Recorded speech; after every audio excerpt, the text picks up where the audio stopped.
The last 2 years have been devastating to musicians.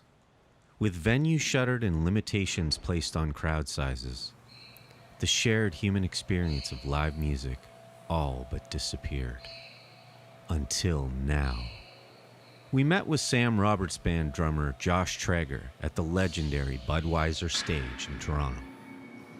And while there were obvious signs the venue hadn't been used in months, the chirping birds reminded of summers past, seeing our favorite artists grace that stage. Groundskeepers' tools reminded of the raw buzz of a loud electric guitar. And the crash and earthy vibration of Josh's recording customs was nothing short of invigorating. Live music is back. Welcome to Yamaha 440 Sessions. I wonder if they have any spare floor tom legs at the venue. You know what? Do you think the Bud stage has a house kit? It's like if they had like Jazz Fest shows here, maybe they would. Yeah. You know? And maybe they should, you know. Maybe it's time for a musical revolution where Jazz Fest shows play venues like this. The big venues. Yeah. I would love to have a splash, but the rest of the guys in my band, well, I don't want them to like snicker every time I hit it on stage, you know. I've had a China in my setup, and probably will again, but splash, one can only, you know, one can only hope. One can only dream. I'm surprised that China would make a more regular appearance than a splash. Yeah, only to kind of replicate, you know, trashy percussion stuff we've had. Not to be used necessarily in the hard rockin' way of that China would normally be used in. Yeah, I'm thinking I might swap out which stand we use for these guys for aesthetic reasons.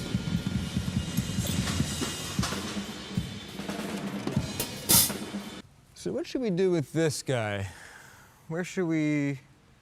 Maybe we'll keep him over here or something. You know what? Like I'll either put it up here, Somewhere over the hi-hat or here. Sneak it below. Maybe I'll sneak it below because this way we have it. Yeah. Did you watch Arrested Development in that show? Of course. Yeah.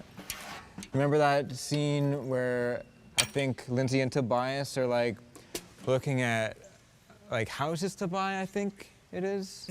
Yeah. And like this like, you know, fully decked out security systems, gates and all this stuff. And he's like, and then we'll throw in the, you know, the alligator moat or whatever. And, you know, and that way you have it. Yeah. Do you remember that?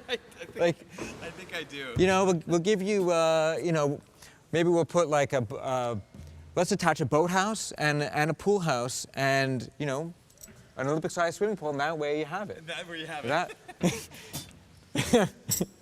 So much delicious Yamaha hardware. It just feels good in the hand, you know? Weren't you at Van Halen and Our Lady Peace? I was. Yeah. That was one of my first concert memories, and I remember where I was. My dad and I were back left. On the lawn? On the lawns. Okay. Honestly, I might switch this out, like maybe when we do the show for a 12-13. Oh yeah? Yeah, we'll see.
I know, it's huge. It's really, I'm listening too. really is overwhelming.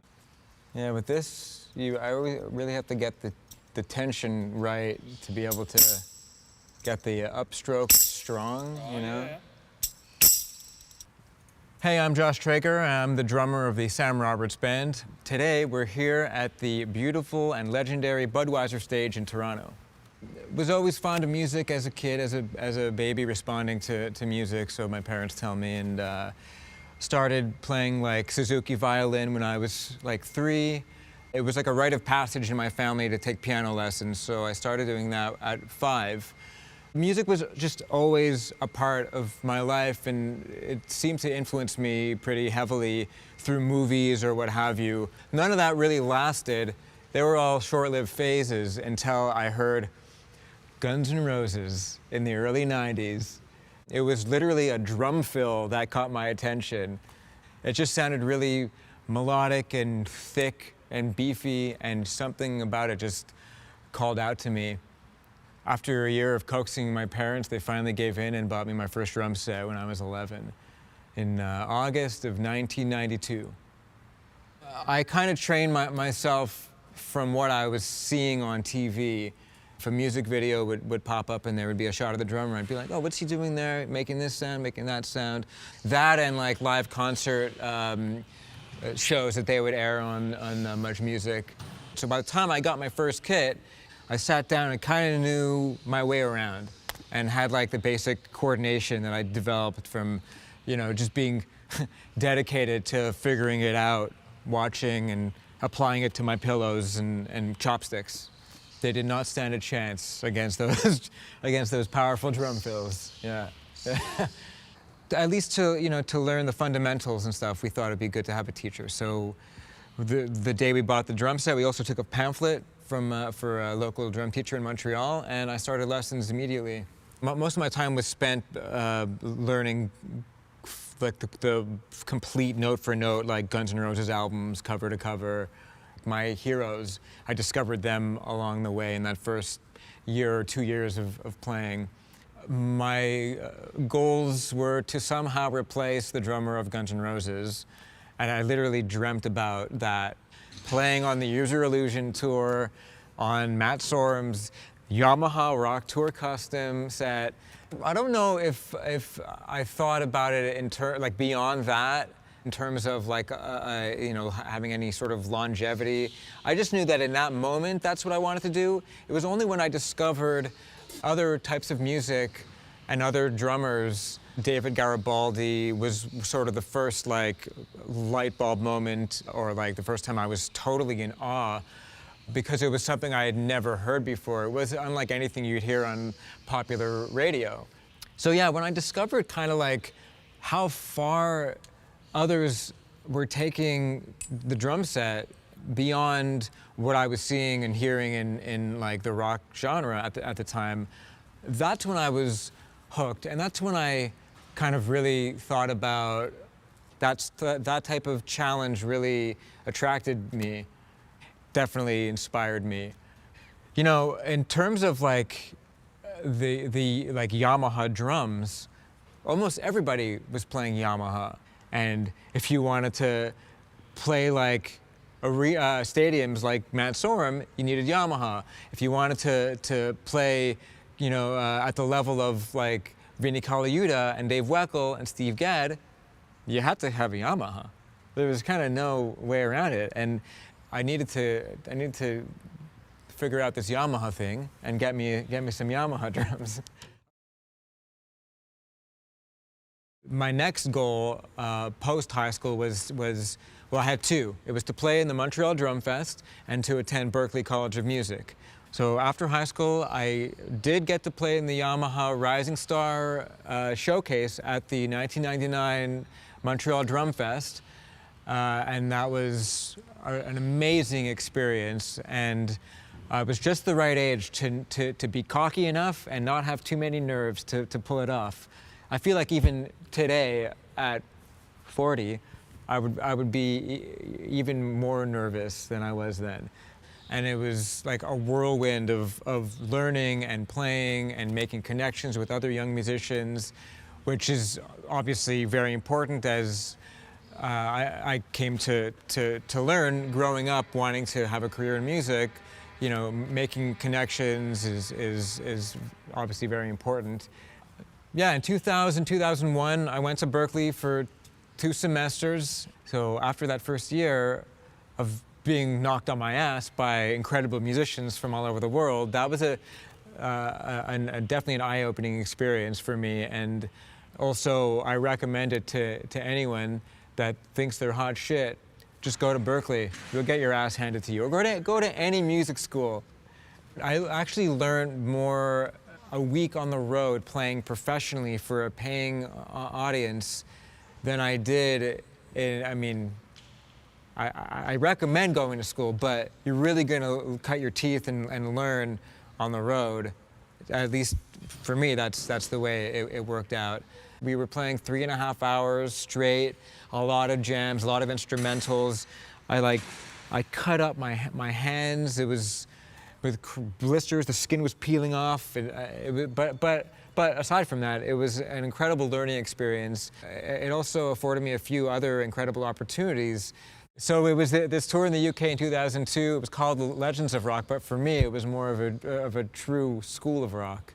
So I got to go to the UK and play with, also on the bill, Glenn Hughes from Deep Purple, Jack Bruce from Cream, and obviously Uli John Roth from the Scorpions. And there was another drummer, Clive Bunker, who was the original drummer from Jethro Tull.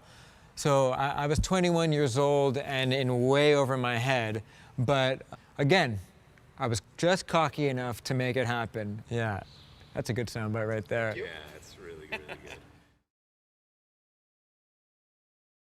Like back in 2003, when I first saw videos from Sam Roberts and I heard music on the radio, I became a fan instantly. I was surprised that he was from Montreal because at that point I thought I knew the Montreal music scene, and I guess there was a fraction of it that I wasn't privy to. Getting the gig with the Sam Roberts band and being a part of that band and being a part of that band for so long, it's rare to have longevity, especially in the current climate of the music industry. In January of 2005, I went down to this bar in Montreal that everyone used to hang out at called Le Pistol, and I was introduced to Sam for the first time. They'd already started jamming with a couple of different drummers, and I think at the time they had already sort of chosen one. But they said, you know, nothing is, we haven't committed to anyone. But over the next few months, I took it upon myself to learn cold, note for note, cover to cover, the first EP and the first album, which at that time were out. I started to hear that they weren't going to keep the drummer they had with them at the time, but they weren't sure about me, and then finally they just, I guess time was running out and they caved and they had no choice but to give me a shot. So in June of 2005, I started getting calls from some of the guys in the band, and then a call from Sam, and it was on. Like we were going to, they wanted to meet up and jam. Packed up my drums, and my dad drove me down to where the guys were rehearsing, set up, and we played through most of the songs on the first album and EP, and the rest was history. And that's the story. In terms of any kind of prepping I do for the drums or pre-show rituals or pre-tour rituals, there isn't really anything. I was never really too precious about my gear and my equipment, and spend more time on like how they're set up. And that's actually something that's really amazing about Yamaha drums, is that they're so solid, they don't require a lot of like tender love and care, really. You know, these things are like tanks. For the most part, we have a road crew with us, and they've been really good about roughing in the setup. You know, we'll always talk about what cymbals are going to go where, and you know, if there's electronics, which I use now, and if we're going to use the cowbell or not, and things like that. Yeah, so I mean, they'll rough it in. I'll show up at sound check and come a bit early and just kind of fine tune everything.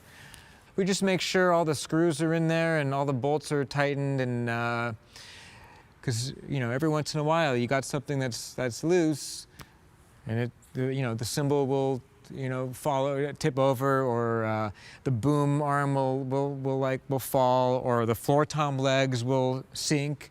The beater will fall out of the bass drum pedal. You don't want that to happen. Man, I wish I was still that cocky kid. So yeah, I do get nervous from time to time. I actually, you know, I've struggled with anxiety in various capacities and ways over my life, and I've had shows where I've had like full-on panic attacks on stage in the middle of a song. Like, I can tell you, the last time we played here at the Budweiser stage was 2 years ago, and we were opening for Blue Rodeo, and that show meant a great deal to me, and it was definitely one of the few shows where I was like super nervous. I wanted everything to go perfectly, and you know, usually when you're in that headspace, it doesn't. You just have to go for it. You just have to go for it, no matter what. Anyway, enough about me. How cool is it that we're here, just a beautiful Yamaha drum set, you two lovely guys, at the Budweiser stage, as things seem to be finally calming down a little bit in terms of a little thing I like to call the global pandemic. A gift from our friends at Live Nation, who were generous enough to allow us to be here. We are actually going to be playing here August 19th. We'll be here at the Bud stage. So I consider this my dress rehearsal.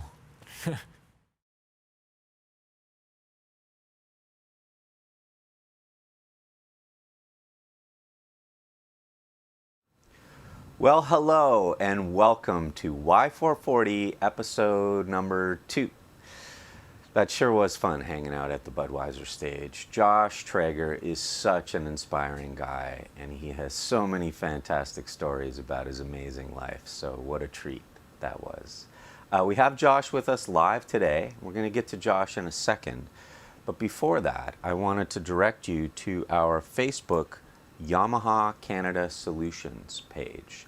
And here's where you'll find all kinds of information about what's coming up for Yamaha 440 sessions. Speaking of which, I wanted to let you in on something we've been keeping a secret for a few weeks now. The week of September 20 through 25th, we're going to fly artists in from all across the country for a special Return to Live concert week, and we're going to broadcast live concerts from the Yamaha Canada Performance Center. So I know you're not going to want to miss that. Anyway, Josh is here, and he's got some drumsticks in his hand. So without further ado, Josh Trager.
man. Well done.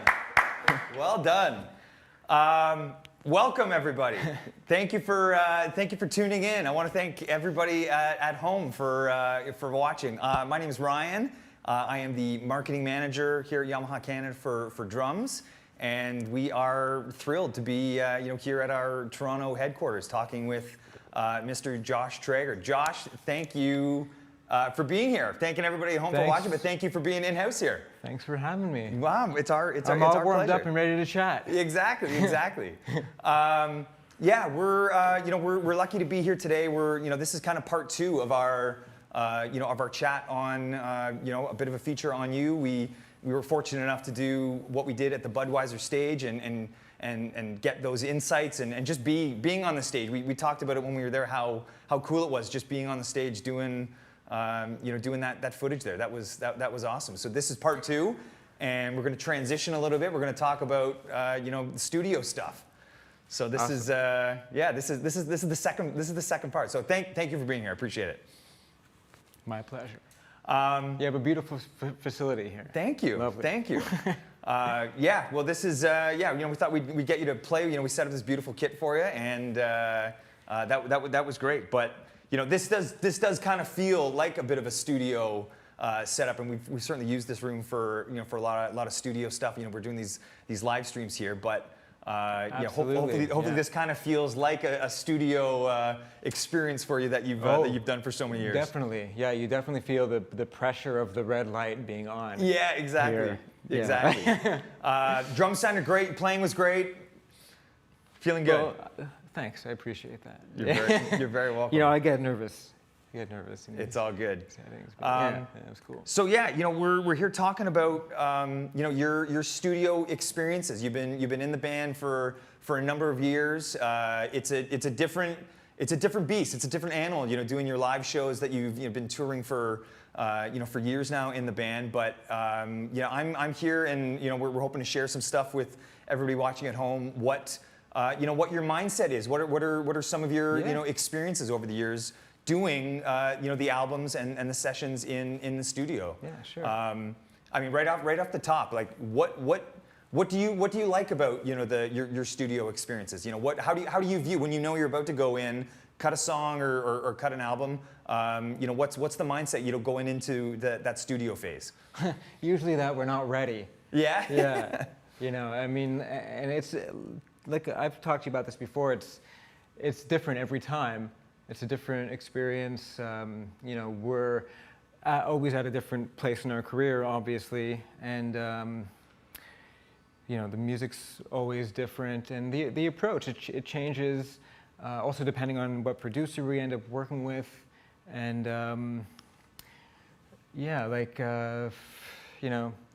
even like if you're doing sometimes we've done a lot of pre-production. Where we've messed around with the arrangements and tried a bunch of different things. And sometimes we barely do any pre-production. We get, Sam, will give us demos that are pretty much more or less complete, except for the drums usually. Sure. There's just typically there's just usually a loop. Which kind of informs me of sort of the vibe, the feel, but sure enough, every time we go in, I still always feel ill-prepared. You've got a rough outline as to what you think the feel of the song is going to be, and how you're going to approach it when you guys go to record it live. Yeah, exactly.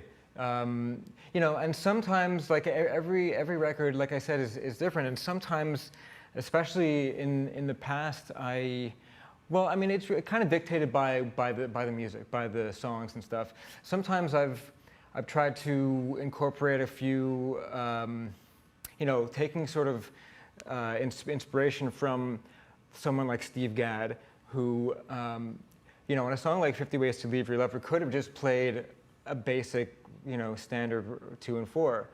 But he wanted, it just spoke to him, and whatever, the case was, and it ended up being what, we all know as the 50 Ways. Yeah. Exactly. So I was always inspired by musicians like that. So, on a few of our songs where it seemed to lend itself to having something a little more involved. I suppose. I would try to incorporate some different rhythms and different, percussion. But look what I can do. For a number of reasons, we don't do it. It's something like, I borrowed it from a good friend of mine, Julien Blais, who's a fabulous drummer. But it's something that I incorporated specifically for live replication. Gotcha. Of percussion stuff, tambourines or shakers, what have you. Nice. But different types of, like I mentioned, different types of rhythms and different types of percussion instruments and stuff like that, and just trying to sort of bend the envelope. Is that the expression? Push the envelope. Yeah. But always to song specific, always to serve the song. I mean, always to serve the song, yeah. always to serve the vibe of the song. Like there's one song from a few records ago, came out about 10 years ago now, and it's got like a real heavy Afro beat influence on it. And I ended up doing like a swung Mozambique on it, and which at the time was certainly something I was proud of, because it wasn't like you hear Mozambique, you hear, again, back to Gad, he made that famous, and he made that type of rhythm mainstream with Paul Simon on Late in the Evening. But is that the kind of thing you tried in the studio? Recorded it with the guys in the band, and you all kind of agreed like, wow, yeah, this works. It's funny. You kind of touch upon something interesting there, because we'll do, like I mentioned, we'll do a lot of pre-production sometimes. Sometimes we'll do barely any. But sometimes, if I have ideas that are a little bit like out of the ordinary, I maybe sometimes won't play them until we're in the studio. Oh, okay. Because that way there's a neutral opinion, being the producer. Sure. That and so he might love it. This is we're talking about tips. That's a tip. If you're in a band and you have some wacky idea, and you're afraid it'll get kiboshed. Don't bring it up in rehearsal. And shut down. Bring it up in the studio. Yeah. Bring it up in the studio. Just play it in the studio, or pull the producer aside. Now you bring up something cool there, because we talked about in that setting, if you're going to try something new, whether it's you or one of the other band members, ultimately, you're a team. You're all working together for the same goal, and you touched on that team mentality. And you're all trying to work together. Yeah. And sometimes it works and sometimes it doesn't. But at the end of the day, sometimes concessions have to be made, I guess. But you're still you got to be a team player. Exactly. And at the end of the day, that's also something I like about the recording process, is coming out with music that we as a group are happy with. And sure, that involves compromising and stuff, all over the board from everyone. Knowing your role, again, talking about like tips, knowing your role and being a team player and having the right attitude and all that stuff. Obviously, anyone that I'm not the only one to preach that stuff, but it's obviously very important. But I don't know if you were segueing into things I don't like in the studio, but you mentioned that before. Well, I want we're here to pull back the curtain a little bit on the recording process. Right, Not everybody gets that opportunity. Some people are aspiring to get to that to that level, to have a chance at becoming a career guy or girl in performing, and that would a big part of that is getting in the studio to do it. And sometimes there's, I'm assuming, challenging aspects of that. Some of it goes easy, but it might not be a process that everybody likes every aspect of. For sure, and like I've joked around before about feeling the pressure with the red light. I actually love it. I love being in that scenario. I love being in that creative environment. The pressure of it? Oh, I mean, you know, we try to not make it feel like, you know, super pressurized, if that's the right word. But yeah, I mean, I guess I just kind of thrive and get off in that environment, like that creative. I mean, that's why I'm doing this in the first place. Of course.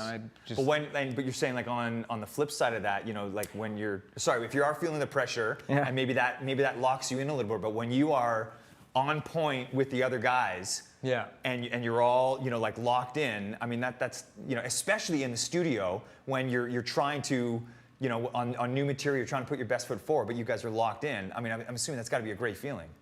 It is, absolutely. And that, like, you know, that statement, that idea just kind of, it reminds me of, like, sometimes when a song just plays itself. And, you know, where you don't have to really sit there and stew about a part. It just, the music just comes together, you know, with little, it just, and a lot of people have talked about that, you know, and certain songs have that real magic. And certainly when those songs, you know, when you hear the like at the end of the day, when you hear that finished product, everyone is, you know, on the same page and definitely feeling good and feeling like, you know, good camaraderie and, you know. Now you as a drummer, yeah, in getting to that feeling, you know, in capturing, you know, that magic, your sound, like your sound in the studio, and I'm curious on a couple, you know, specifics as to, you know, what your drumming experience is to get the sound that you like, that helps your playing be at its best. You know, things like, you know, the gear that you're using, you know, in the studio, and, you know, some specifics, which I'm sure, you know, people at home are always asking, like, what drums are you using in the studio? What heads are you using, you know, in the studio? So, you know, like right off the bat, you know, you going into, you know, to cut albums, you know, something like drum heads. What are your, you know, what's your preference? You know, what's the role of the, you know, of the drum head for, you know, for whatever kit it is that you're recording an album on? Yeah, and again, like with everything, it just kind of comes down to the song, and the sound you're going for. So, I guess like personally, I don't have a preference as to whether a drum head is clear or coated. It boils down to whatever serves the song best, and also, I should say, whatever serves the actual drum best. Because I think some drums, especially like the, you know, vintage drums, might lend themselves more to you know, they might sing more with a coated head. I mean, maybe not, but it's a possibility, and it's something definitely to take into consideration. Especially like, you know, you kind of notice that that kind of stuff in the studio when you're swapping out different drums. You're trying to find the right sound. You know, the way the drum sounds in the room acoustically versus the way it sounds when it's mic'd, you know, that can differ, and certainly the choice of head can affect that too. The muffling, the type of muffling. Is that the kind of thing? Are you guys experimenting? It might be producer specific, but are you experimenting with those types of things all the time? Muffling, moon gels, clear coated. Oh, absolutely, and it is. In my experience, it does seem to be producer specific. Like, you know, there's like one producer we worked with that we had from day one. We got the drums set up, we got them mic'd, we got them tuned, we got them moon gelled or duct taped and or tea toweled. Although that particular producer didn't use tea towels. That's another producer that we worked with recently, actually. And we just kept it the whole way. I think we maybe swapped out a couple of snare drums here and there. Swapping out gear, is that also something that is common? Yeah, again, it comes down to producer and in some cases the song, if it's really calling for something drastically different.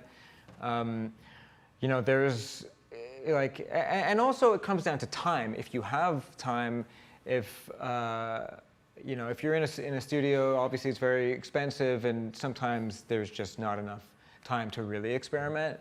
But yeah, we've been in situations where, you know, if you're recording a song a day, or you're doing all the drum tracks, let's say, say you're doing all the drum tracks for a record over the span of a few days or a week, which is what we did for one of our albums.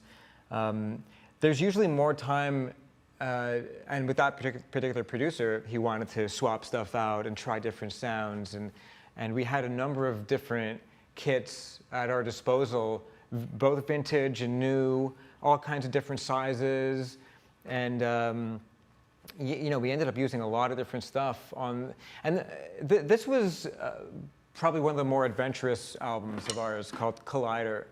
And that's actually the same album where I was experimenting with different rhythms, and like I mentioned, the Mozambique and stuff. And then, you know, there's other times when you just, like I mentioned before, you have the setup from day one, and you just use that setup. You swap out a snare, maybe you play with mic placement or muffling, because you know, the mic placement and the type of mics you're using, that's the whole other side of recording drums in studio. But that's more of the engineer and producer's jurisdiction. I mean, you're right, that's a whole other conversation. But it can play a huge role. Absolutely, absolutely. I mean, the combination of a certain type of drum and a certain type of microphone is like, you know, gold. Sure. You know, maybe an old recording custom, I don't know, snare drum in a 57 is the way to go, or a recording custom like Tom's and a Sennheiser 421. I think that's the name of the mic. I think you're right. Okay, we're getting the okay. Yeah, and that's a classic combination. Yeah, for sure. Now that kit there is a tour custom maple shell kit that we put on. How many plies is it, Ryan? I'm kidding. We've had this talk. That one there is a 6-ply maple, maple shell kit. Sounded awesome, playing it, and we for purposes today, we did mic it up, and our engineer extraordinaire, Mr. Brent Bodrig, got it sounding, perfect. But we did put on, coated, G2s, which I would assume is, Shout out to Evans. Shout out to Evans. Larry. Yeah. But that would be a fairly common, choice just to warm it up a little bit. Maple is a can't go wrong, sort of combo in a studio setting, but. Right. Yeah. Like you mentioned coated would be a fairly common choice for you in a studio setting. Yeah. Yeah. And I think that again has something to do with the combination of vintage drums and coated heads, and also if you don't have a vintage drum, you're gonna get closer to the sound with a coated head than you will with like a pinstripe or something, like a clear head. Certainly, like a pinstripe would be like the prime example. Would you generally lean towards a 2-ply head versus a 1-ply? Sorry about the pinstripe reference, Larry. Sorry. Would you generally lean towards a 2-ply head versus a 1-ply head? Does that differ from like a stage thing that too? Definitely, yeah, absolutely, yeah, for sure. Live, like 2-ply heads all the way. Gotcha. And even sometimes those get pitted. In the studio, it's for the most part, there's more experimentation and again, depending on the sound you want. But for me, it doesn't really matter, unless it's like a real rocker and I'm actually playing hard and hitting hard and doing multiple takes. By the end of a few takes, if I'm really laying in, that head will get pitted, and nobody wants that. Not in the studio, unless that's what you're going for. Right. When you do a take, and say it's like a real up tempo rockin' song, and when you finish, and you think, I just nailed that, that's the one, how often is it the one? Do you know what I mean? Like how often do you think you nailed it? I'd say, 40% of the time. Yeah? It is not the one. 40, 50%. It's like you might feel like you're really in it, and that's a great feeling and everything. But sometimes you'll come back and listen, and it doesn't. You might feel like you're right on the click. You're burying the click, and then maybe you listen back, and maybe it'll be a question of if the song and the music actually lend itself to having a drum track that's like right on. Depending on the vibe of the music, it might feel much better, or it's not even better, right? Because sometimes it just, if it doesn't feel good, it's just wrong. So so you might want to play a little like pushed, a little ahead, a little frantic, a little more frantic, or the opposite. Just sit back just a little bit. Yeah. Just pocket. Yeah. Yeah. And that's actually another thing I like about being in the studio is being able to adjust what you're doing, and you're putting everything under the microscope, so you can make adjustments and you get the opportunity to make it happen. Whereas in a live situation, if you're maybe to play something for the first time, you wouldn't be able to go back and do it over. Right. So you mentioned something a second ago, which was going to be my next question. Yeah. In regards to click, and that is by far among one of the most commonly asked questions that I see at drum clinics or when people are talking to recording artists. Do you play to a click? Is it always like a must? Some guys shun it. Yeah. Some guys, only use it in a studio, maybe not live. What's your? Yeah, I love it. It's my friend. Embrace it. I embrace it, more than embrace it. I love it. I love it to death. It's like it's like another member of the band that just has like the. Just has perfect time. Right. Like a bit of a you can always bit of a rely safety on net. the click. What's that? A bit of a safety net. Yeah, for sure. And also it has a practical use too in editing and anything in that vein. To cut up anything, or it just makes the engineer's life and producer's life much easier. There was one record we did where we had, I think like the arrangements weren't 100% like set in stone, and so we would go we would do a song a day on this record, and so we would go in and get a drum track, like everyone would play live, for the purposes of getting a drum track, and then the producer. Who was starting to like develop ideas while we were in that process of what the arrangement, what the ultimate arrangement could be. We would do the drum track, and then he would take an hour and do what he called a chop, which just meant that he would move things around and maybe create an arrangement, but also maybe create some like drum hooks. That was something that particular producer was keen on, like fills that repeated themselves in various parts of a song. Gotcha. Yeah, and only by recording with a click could you do that. And then also on the same session, which is pretty interesting, is and something that we hadn't done before, would be that at the end of the day, if we had time, he would come up with a chord progression, like a drum groove, like a feel, maybe a loop to replicate, and a vibe, a tempo, whatever. Send us into the room, and we would throw the click on, and we would record, just kind of jam out, he would give us like cues in our headphones, and To everybody. to everybody, you know, okay, go to the bridge progression, bring it down, whatever the direction was. And then, you know, between what we had played and like, you know, his chop that he would make, we would have a new song, which was really, really interesting and neat and something.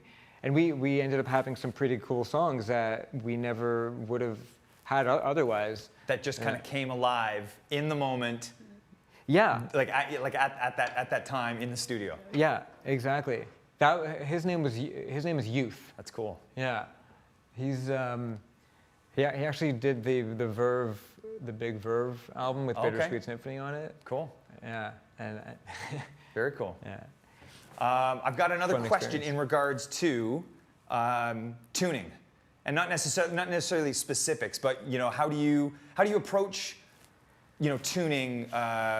Tuning, it's just kind of like, you know, from day one with me, when I first started and I wanted to sound like Guns N' Roses drums or Yamaha Rock Tour Custom with pinstripes, you know, it was kind of just a question of a trial and error until they just sounded like as close to my favorite record as possible.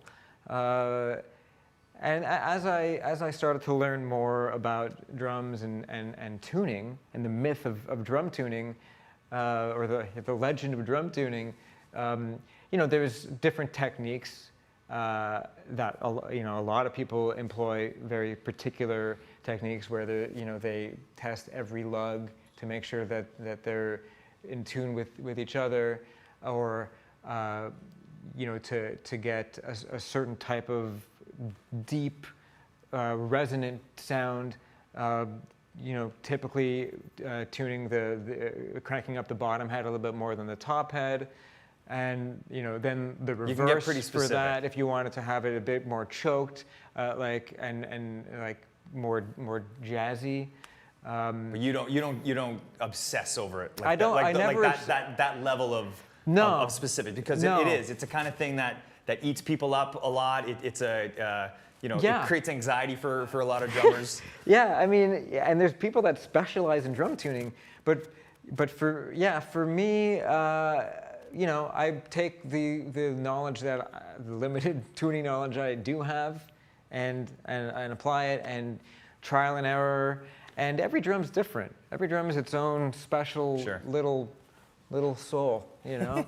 So sometimes they don't always respond the same way to, you know, your way of tuning. So you have to, you know, be nice to it and play around a little bit, and maybe it likes a little bit of muffling.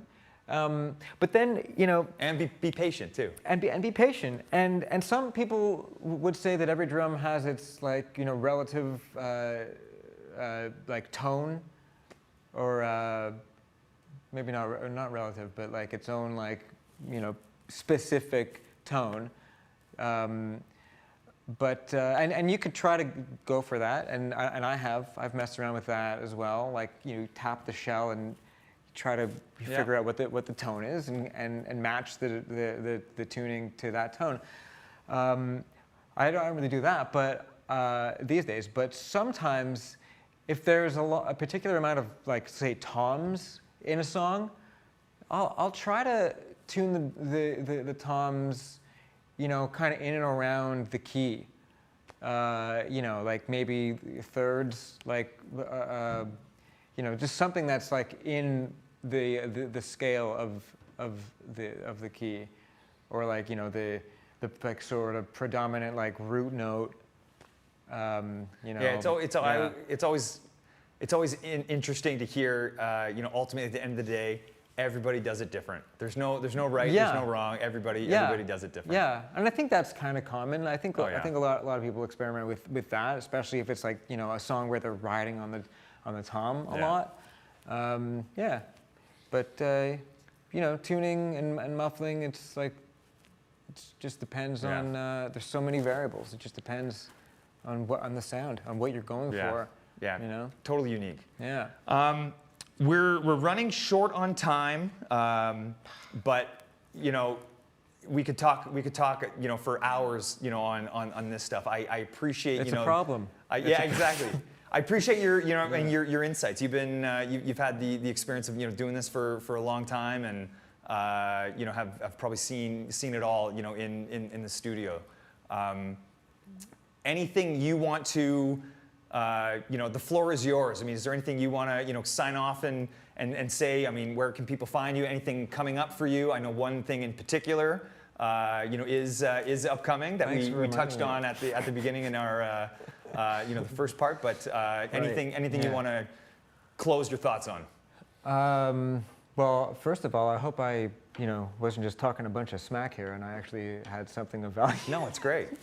But yeah, like we in a week we have our first show at the Budweiser stage, in Which is Toronto. very exciting. Yeah, it's with the exception of the Calgary Stampede that we played a month ago. It's you know, one of our first concerts back, playing, you know, back to live is, you know, the kind of slogan they're actually using. No, I know it's very exciting, and I know there's still concern out there, but there is a lot of optimism. So I hope that show goes well. Thank you. Yeah, we're excited about it. We're excited about it. No, that's great. Where can people find you? They can find me on Instagram. It's J Trager 24. Yeah, JTRAGER 24. I should probably change that. And on Twitter, it's Josh_Trager. And Facebook, it's just my name, Josh Awesome. Trager. Josh, thank you again. And Sam Roberts Band, sorry. All Yes, the Sam of course, Roberts of course. Band, yeah. So everybody, you know, make sure you follow Josh, and you know, check out the band. You know, hopefully some people can see you on tour and some of these live shows that are coming back. But yeah, we're gonna wrap it up. Would you mind laying some time down just to take us out of here? Sure. And I want to thank everybody again, you know, who did, you know, stick it out and is watching from home. We appreciate it, but we are going to sign off. And this has been the Y440 sessions. Please tune in next month, as Brent mentioned, for some really exciting shows in our return to live concert series happening next month in September. So make sure you follow all the Yamaha Canada social stuff. We appreciate it. Thank you very much.